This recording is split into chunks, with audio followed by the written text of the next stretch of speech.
I would probably focus more on letting go and Okay. releasing and stretching and relaxing, doing some breathing. You can even do what I call the reverse Kegel or the pelvic drop.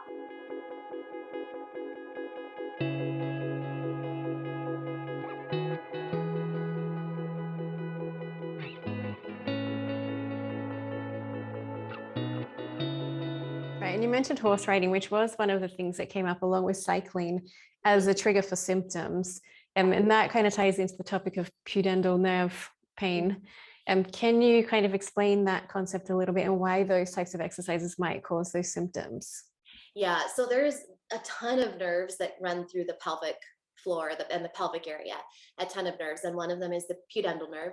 And if it is compressed or irritated in any way, it can cause pudendal neuralgia, which it leads often to a feeling kind of like a saddle-like pain area sensation, like where your Mm-hmm. underwear is. That area is often where people experience pain. And so it can make it really hard to sit.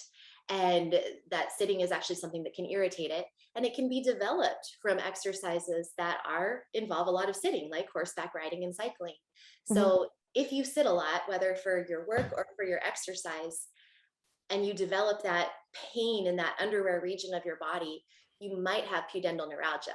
And so if that's the case for you, it's another situation where you're going to want to work on releasing, Mm-hmm. relaxing, stretching the pelvic floor, reducing that irritation by finding ways to change up your position more often during the day. Try to incorporate more standing and short walk breaks during your day. If you are a cyclist or a horseback rider, you're going to probably need to, it's like anything, like a sprained ankle or anything. You Mm-hmm. can't just keep pushing through on that area of dysfunction. You need to give it a break. And so you might need to change into a different type of exercise for a while, swimming or something else, walking, hiking. Okay. Yeah. That was going to be a question as well. Are there sports that you can suggest that are more gentle on those areas, as much as it's difficult to give up the sport that you love, of course? It is. And you don't have to give it up forever. It's just one of those things of, again, just thinking of that sprained ankle. You would never keep running on a sprained Yeah. ankle. You have to give it a top period of R&R so that it can recover. And then also with that sprained ankle, you wouldn't recover and feel better and then go out and run a marathon that next day. You would then ease into your running Mm-hmm. routine slowly. And so it's the same with this. If you back off from your sport that you love, say cycling, you can do, again, swimming can be really great for a lot of people, although finding a pool can be hard. Like Yeah, I fully admit, it's like, oh, swimming, but that it's not always accessible for it's everybody. true. But I think in general, walking is gentle. I find it so therapeutic, walking in nature. Mm-hmm. It's fairly accessible for people. You can do, machines at the gym like the elliptical. There's really, Mm-hmm. there's, they're safe. It's just you need to make sure that your posture is good, your alignment is good, and you're not holding your breath. So a lot of people, when they work out or do anything, they hold their breath or they stick their chest forward. Like if you're Mm-hmm. walking, you might find that you stick your chest forward. So your alignment kind of comes out of balance. So just Mm-hmm. just try to think about your alignment. Don't do anything crazy. Don't tuck your bum under or slouch. And also don't lead with your chest, leg, and your rib like that. And keep breathing.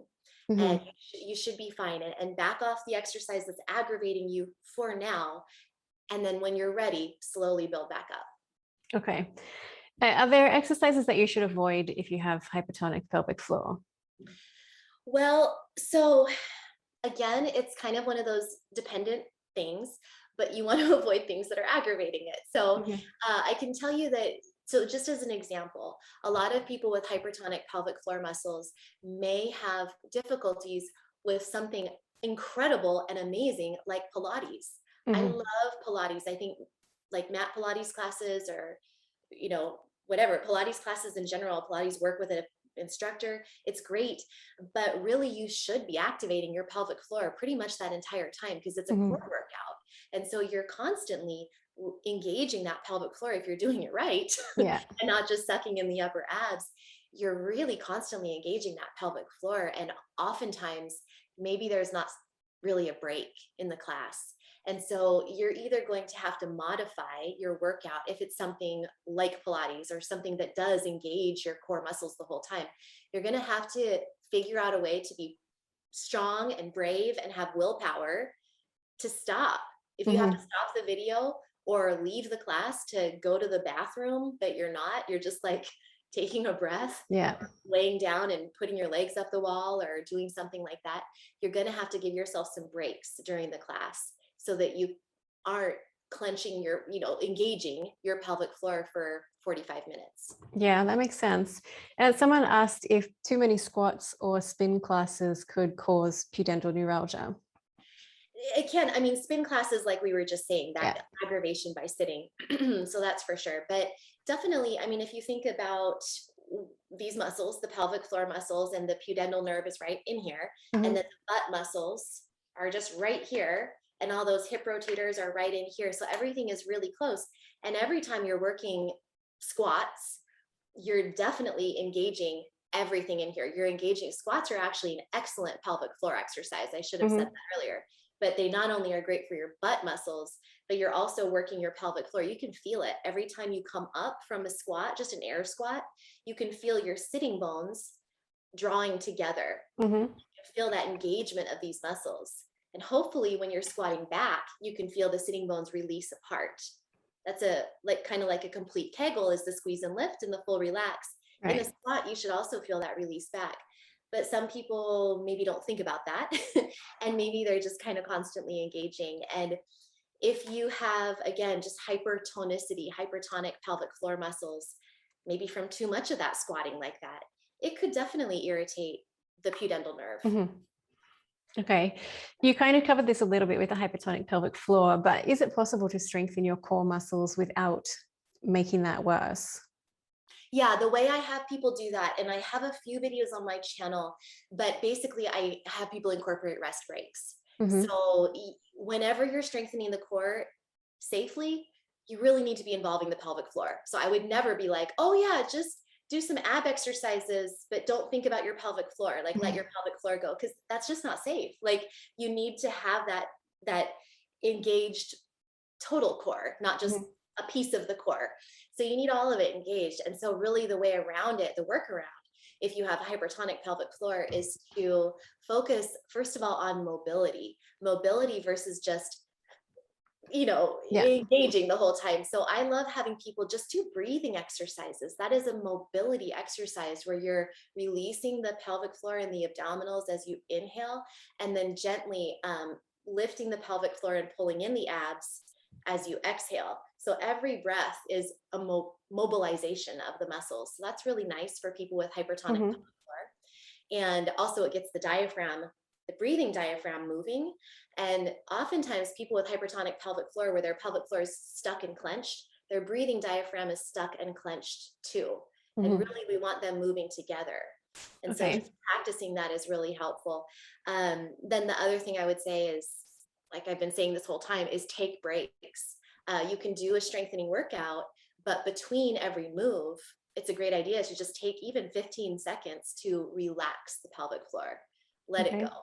At the very least, build in 5 to 10 minutes at the end of the workout to relax and let it go. Okay. Our pelvic floor exercise is best done sitting, standing, or laying down. So that depends on your level of strength and control of the pelvic floor. Mhm. So when you're lying down, you're not really fighting gravity. So gravity is not pulling on your organs, it's Yeah. not pulling against you. So that's a great starter position and can be really helpful for a lot of people just to get their bearings. Like, what the heck is the pelvic floor? I've never even thought about it. So that would be a good place to start with lying down, or even with like deep breathing for mobility. Mhm. You're also not having to use the rest of your body to keep you upright. So it's like you're just relaxed and you can Yeah. just focus. Seated is nice because you're still supported on a chair. You're not having to use so much of your bodily muscles to keep you upright, Mhm. but you are fighting gravity. And then standing is, in some people consider standing the hardest because you're upright and you're having to use all of your bodily muscles to keep you upright. And of course, you're fighting gravity. So Right. it's progression. But of course, standing is the most functional. It's how we live our life, is upright. And so it is a really good idea to get to that point where you can work your core in a standing position. So you can start with a laying down and kind of progress as you get stronger. Yeah, for sure. Is Mhm. it appropriate to do Kegels when you have an active infection of the bladder? An active infection where you're being treated with like antibiotics and yeah, Mhm. it is safe to do Kegels. You can, but again, I would say be careful Mhm. because if you have an active infection, you probably have pain. And so your pelvic floor muscles are probably fighting against you by, well, not fighting against you, but they're protecting you. They're your friend and Yeah. they're trying to protect you. So they're probably tense. So I would say, I would actually say, I guess you could just to kind of see what your pelvic floor muscles are doing, see how they feel. But I would probably focus more on letting go and Okay. releasing and stretching and relaxing, doing some breathing. You can even do what I call the reverse Kegel or the pelvic drop, which is Mhm. where you're actively starting from where you are and then releasing. So you're not doing the squeeze and lift part of the Kegel. You're really just focusing on the letting go. Okay. Mhm. How about during menstruation? Should you be doing Kegels at that time? And also if you're using tampons or discs or cups? Yeah, you can do Kegels during menstruation. Again, this is a time where a lot of people just kind of energetically don't want to, and I say Yeah. that is fine. I personally like to let it all go out. So I don't want to. I don't. Again, it's kind of like inversions, like bridge pose or handstands or headstands or Mhm. things where you're up like that. Some yogis will say never do inversions when you're on your when you're menstruating, and other people will say it's fine. Okay. I think to me, I mean, it's not medically a problem. I mean, it's not going to hurt you to do inversions or to do Kegels, but energetically, this is a time to let things flow out. Mhm. And so why would you? Yeah, fair enough. Do Yeah. you think it's appropriate for people with pelvic floor dysfunction to use products like menstrual discs or cups? Yeah, I mean, it just depends on, I'm so sorry about that. It depends on the person. I mean, But it's I the think, best answer. yeah, I mean, it's if it aggravates your symptoms, then no, I would find Mhm. an alternative. But if it doesn't aggravate your symptoms, then it should be fine.